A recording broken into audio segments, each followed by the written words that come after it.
Caporetto, October 1917.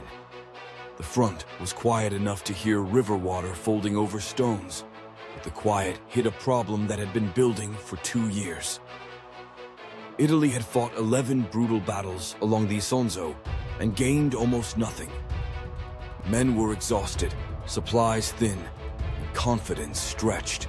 The Italian Second Army held a long, jagged line from the high ridges down to the valley floor, near the town of Caporetto.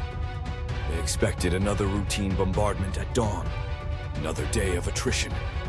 What they got instead was a different kind of war.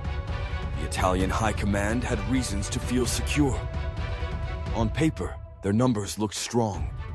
The enemy opposite them, mostly Austro-Hungarian troops, had bled heavily since 1915. The Italian Chief of Staff, Luigi Cadorna, believed discipline and frontal pressure would eventually grind the Habsburg Empire down. He demanded rigid obedience and punished hesitation. After the 11th Battle of the Isonzo in late summer 1917, he left many formations in exposed salients, convinced that the enemy was weaker than he looked. But the enemy had changed. The Austro-Hungarian command had asked Germany for help. Berlin formed a reinforced army under General Otto von Below, staffed with officers who had studied new infiltration tactics on the eastern and western fronts. Instead of throwing waves of men at strong points, they planned to bypass them, identify soft seams, punch through with small, fast groups, and paralyze the rear, cut telephones, seize crossroads, silence batteries, and make the front line meaningless. To make this work in the mountains, they needed surprise and confusion.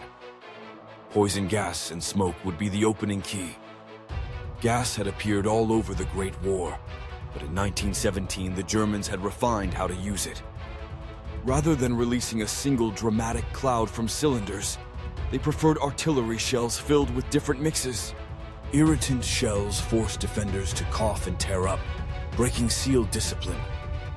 Choking shells followed to overwhelm the lungs of anyone whose mask wasn't fitted or who had panicked and ripped it off. On the Italian front, where equipment and training lagged and units were spread thin across impossible terrain, gas promised not just casualties, but paralysis. The night before the attack brought fog, drizzle, and a faint downriver breeze, perfect for gas to linger in the folds of the valley. Italian sentries reported the usual harassment fire. Few realized that the pattern had changed, more shells falling on phone exchanges, command posts, and the artillery lines. Line companies received confused calls, then silence. Officers tried to raise their batteries and got only the hiss of a broken line. Some men put on masks, some didn't. Many had masks in their packs, rather than on their chests. Others had never trained to keep them sealed, while working hard a little after 2 in the morning. On 24 October, the bombardment intensified. The gas was not a single color or smell. It came in waves, some that burned the eyes and nose, some that stole breath. Gun crews stumbled away from their pieces.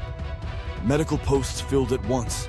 The medics, overloaded and short of gear, told the still able to get outside for fresh air, which was the last thing they needed. In a few places, the wind shifted and carried the worst of it across no man's land and back again, adding to the confusion. Fire discipline at Italian batteries collapsed. When the sun edged the ridge lines, many guns that should have been firing were silent. Then the infantry came, not in straight lines, but in small packets.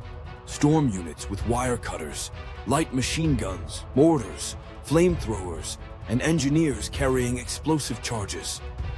They slipped between strong points, ignored bunkers that still held out, and went straight for switchbacks, bridges, and headquarters dugouts. Some crossed the Isonzo on footbridges the Italians had assumed were out of range. Others descended goat paths that commanders had dismissed as impassable. Where they met stiff resistance, they used smoke or ducked away, and reappeared where they weren't expected. At several locations, Italian units received orders to counterattack positions that had already been surrounded. Italian leadership struggled to react. The Second Army's command had been disrupted by illness and changes in control. Reserves were too far back or mismanaged by a doctrine that insisted every inch of ground must be held. Some brave counterattacks went in, but found themselves without artillery support and communications. Messages traveled by runners who got lost or were captured in the fog. Crucial bridges were captured intact, valleys turned into funnels, leading Italian battalions straight into ambush. By mid-morning, entire sectors were falling apart without a coherent front line to rely on. If you've made it here, it means I'm doing something right. Subscribe and like. More content is on the way. As the day wore on, the speed of the breakthrough surprised even its planners. One young German officer leading a mountain battalion, Erwin Rommel, moved so quickly across the hills that he captured large groups of Italians who hadn't yet realized the battle had shifted behind them. His success wasn't a solitary miracle. It was the product of a system that pushed initiative down to junior leaders. If the left was blocked, the right looked for a path. If a village square held out, the attackers went around and took the ridge above it. Machine guns and mortars came forward by hand and set up where maps said they shouldn't be able to operate. For the Italians, one local decision shaped everything, whether to stand on every hilltop or withdraw to the more defensible Tagliamento line and buy time for an organized defense. Cadorna ordered a general retreat only after the collapse had grown obvious. By then, retreat routes were already jammed. Columns of soldiers mixed with carts, livestock, and civilians. Bridges that were supposed to be blown to slow the enemy were still up when the enemy arrived. Bridges that should have been saved were destroyed in panic. Unit flags and field kitchens vanished into the river of men. Many soldiers surrendered simply because they had no officers left and no clear place to go. The numbers tell the weight of the disaster. Tens of thousands were killed or wounded. The most striking figure was prisoners. Well over 200,000 Italians ended up in enemy hands during the retreat.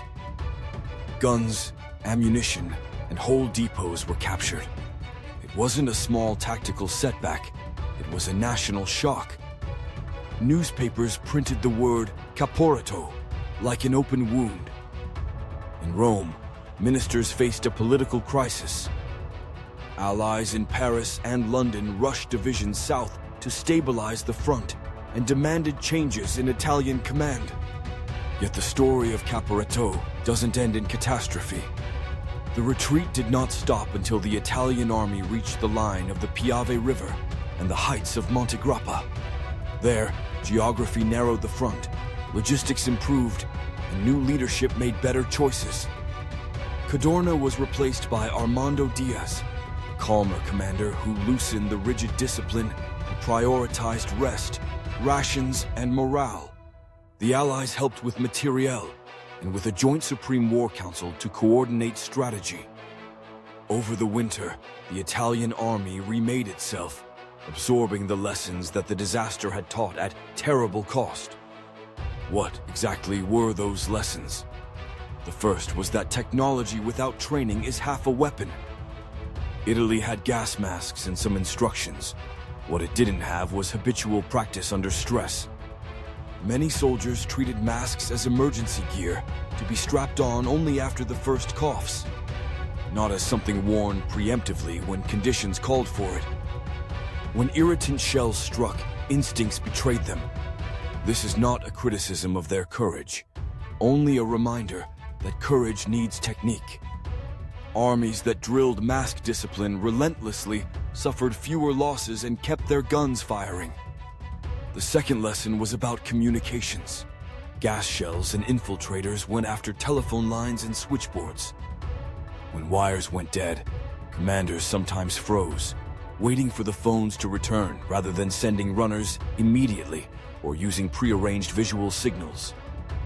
Other times, the runners had nowhere to go because headquarters had already displaced or been swallowed by the advance. The best prepared units had simple, resilient methods. If Line X is cut and you don't hear by time Y, you switch to Plan Z. Where that existed, Italian companies fought hard and fell back in good order. Where it didn't, decisions arrived too late or not at all. Third was the power of mission-type orders. The attacking units at Caporetto did not need to call home for permission every time a situation changed. They were told what effect to achieve: break the line, seize the ridge, reach the bridge by hour such and such, and trusted to figure out how. This created constant pressure on Italian weak points that multiplied the effect of gas and surprise. After Caporetto, Diaz and his team worked to push some initiative downward, not a German carbon copy, but a more flexible Italian practice that allowed local commanders to maneuver within an overall defensive plan. A fourth lesson sat above tactics: the risk of rigid doctrine. Before 1917, Cadorna's worldview was that willpower and punishment could overcome terrain and firepower. That attitude had driven Italy to keep attacking and to hold exposed salients because giving ground was psychologically unacceptable. At Caporetto, the cost of that rigidity fell due. The post-battle reorganization admitted a truth the front line already knew: there is a time to hold and a time to trade space for time. On the Piave, where the river and mountains offered a better shield, the army chose ground worth defending and defended it. There are human stories as well. Letters from Italian soldiers in the retreat do not read like a mob fleeing. Many describe confusion and humiliation, yes, but also small, stubborn acts. Platoons turning to guard a crossing, artillerymen staying with a single gun to cover the withdrawal, medical teams refusing to abandon the wounded. A catastrophe can strip meaning from effort. Their actions put meaning back. Those small stands, repeated hundreds of times, helped the army survive long enough to reform. They also set the stage for Italy's recovery in 1918, when the same army would hold the Piave and then go on to win at Vittorio Veneto. Why did the gas matter so much at Caporetto? Not because it alone killed more than bullets, though it killed enough, but because it unlocked everything else. It silenced batteries at the hour they were most needed. It shocked the command network and created gaps between orders and events. It made men move when staying put was safer and made others freeze when movement was necessary. It changed the tempo of the first hours, and in a breakthrough battle, the first hours decide what the next days will look like. Still, gas wasn't magic. In places where Italian units recognized the threat early, masked up, and kept their heads, they blunted the assault. On certain ridges, the line bent, but didn't break. Where higher headquarters recognized early that the front was dissolving and ordered timely retreats to rear positions, units saved themselves and their guns. The uneven pattern of collapse across the front reminds us that even in disaster, choice matters. Preparation and leadership can narrow the margin of surprise. Caporetto also reshaped Allied strategy. After the battle, Britain and France sent divisions and aircraft not only to plug holes, but to add confidence. Their presence signaled that Italy would not be left to bleed alone. The creation of the Supreme War Council improved coordination so that no front would be stripped without consultation. On the home front, Italy reorganized industry and logistics to supply the Piave line more efficiently. Soldiers noticed the difference: more food, better boots, more predictable rotations. Morale rose, slowly but measurably. For Germany and Austria-Hungary, Caporetto was a dazzling operational success, but it did not knock Italy out of the war. The attackers advanced over ground, but became a logistical burden as winter set in. Mountain roads turned to mud and ice. Supply lines over the passes stretched thin. The initial shock could not be repeated at will. And crucially, the success pushed Italy to fix the flaws that had made it possible. When the Central Powers tried to repeat the magic in 1918, they met a tougher, better organized defender. Gas and infiltration still hurt. They no longer broke the structure of the defense. Looking back, Caporetto stands as one of the clearest case studies of how a single battle can compress years of accumulated errors into a few days of consequence. A misreading of the enemy's capacity, a rigid doctrine that punished initiative, thin training in new threats, communications that couldn't take a punch. Each factor alone is survivable. Together, under the push of a clever enemy and bad weather, they created an avalanche. But the end of the story is not shame, it is change. The Italian army that crossed the Piave in 1918 to win the final victory was not the same army that dissolved at Caporetto. It had learned to build defense in depth, to husband reserves, to rotate units before they broke, to value the initiative of a battalion commander who saw an opportunity. It had learned to prepare masks and drills as carefully as it prepared rifles and shells. It had learned, painfully, that morale is logistics spelled another way. Today, the town of Caporetto, sits in a quiet green valley. Memorials mark the passes and bridges.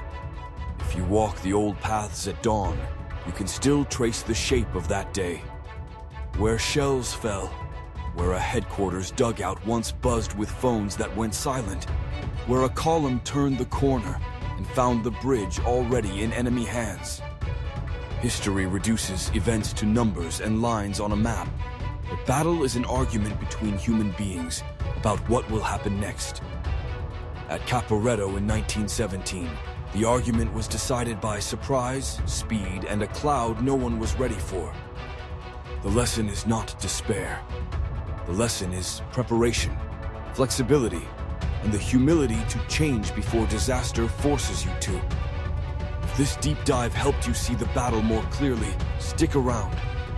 I'm building more long-form episodes on pivotal mistakes and turning points, how they happened, what they changed, and what they still teach. Subscribe, hit like, and tell me which front or episode you want next. From the fog over the Isonzo to the thunder of the Piave, there's a lot more story to tell.